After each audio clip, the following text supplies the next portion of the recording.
नमस्कार दोस्तों, हॉरर मंथन पर आपका स्वागत है। अगर आप इस चैनल पर नए हैं तो सब्सक्राइब करें ताकि इसी तरह की हॉरर जानकारी आपको सुनने को मिलती रहे। अगर आपको जानकारी अच्छी लगे तो आप कमेंट्स भी कर सकते हैं।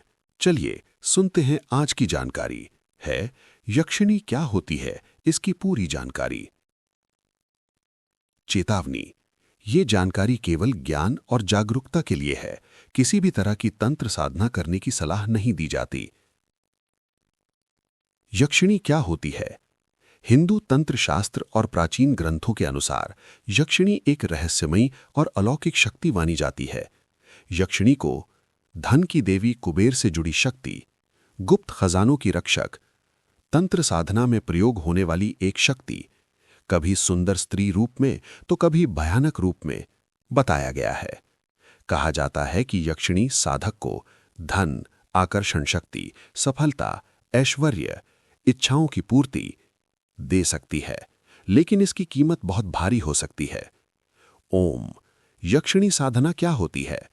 यक्षिणी साधना एक प्रकार की तांत्रिक साधना होती है जिसमें किसी विशेष विधि, मंत्र, नियम और तपस्या द्वारा यक्षिणी शक्ति को प्रसन्न करके उसे वश में करने की कोशिश की जाती है।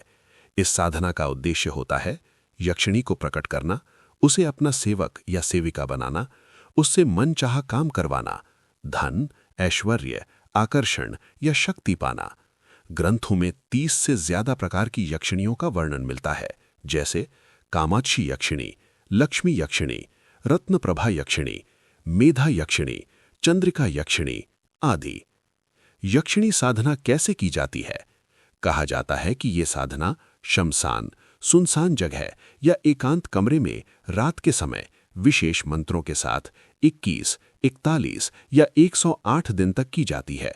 साधना में आमतौर पर मंत्र जाप, दीपक, धूप, कुछ विशेष नियम, ब्रह्मचर्य, शुद्धता, मौन का पालन करना पड़ता है। लेकिन सच्चाई ये है कि ये साधना बहुत खतरनाक मानी जाती है। यक्षिणी साधना के खतरे बहुत महत्वपूर्ण। यक्षिणी साधना को लेकर शास्त्रों और तांत्रिक ग्रंथों में भयानक चेतावनियां दी गई हैं। मानसिक नुकसान, साधक को भ्रम होने लगता है, आवाजें सुनाई देने लगती हैं, डरावने सपने आते हैं, दिमागी संतुलन बिगड़ सकता है।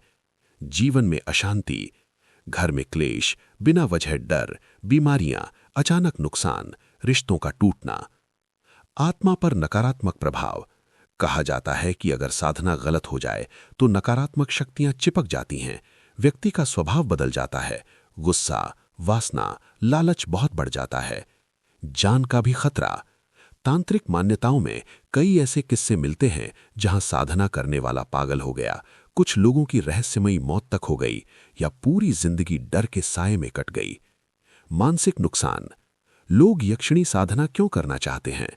अधिकतर लोग ये साधना करते हैं जल्दी अमीर बनने के लिए, किसी को वश में करने के लिए, तंत्र शक्ति पाने के लिए, नाम, शोहरत और ऐश के लिए या अपनी इच्छाएं पूरी करने के लिए। लेकिन सच्चाई ये है कि जो मिलता है उसकी कीमत बहुत भारी होती है। सच्चाई जो कोई तांत्रिक नहीं बताएगा।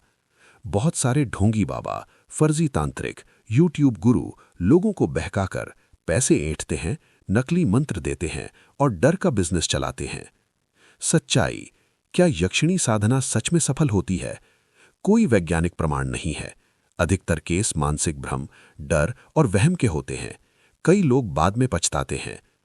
यक्षिणी के प्रकार ग्रंथों के अनुसार, तांत्रिक ग्रंथों में कई प्रकार की यक्षिणियों का वर्णन मिलता है। माना जाता है कि हर यक्षिणी की अलग शक्ति और अलग स्वभाव होता है।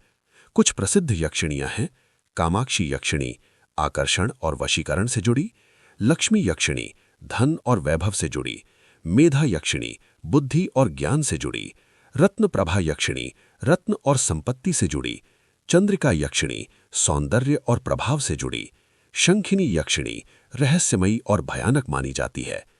कहा जाता है कि कुछ यक्षिणियां बहुत उग्र और खतरनाक होती हैं। यक्षिणी दिखती कैसी है? ग्रंथों और कथाओं के अनुसार यक्षिणी अक्सर अत्यंत सुंदर स्त्री के रूप में दिखाई देती है, लेकिन असली रूप में आंखें डरावनी, दांत नुकीले, पैर उल्टे या छाया ना होना जैसे संकेत बताए जाते हैं। कई कथाओं में कहा गया है कि यक्षिणी पहले मोहिनी रूप में आती है और बाद में अपना असली रूप दिखाती है। साधना के दौरान लोगों को क्या-क्या अनुभव होते हैं? जो लोग इस रास्ते पर गए, उनके अनुभवों के अनुसार अजीब-अजीब सपने, किसी के चलने की आवाजें, कोई पास बैठा हुआ महसूस होना, अचानक ठंड या गर्म हवा, डरावनी परछाइयां दिखना, शरीर का अपने आप हिलना, ध्यान में डरावनी आकृतियां दिखना। ज्यादातर मामलों में ये डर, तनाव और मानसिक दबाव की वजह से भी हो सकता है। अगर कोई इस चक्कर में फंस जाए तो क्या करे?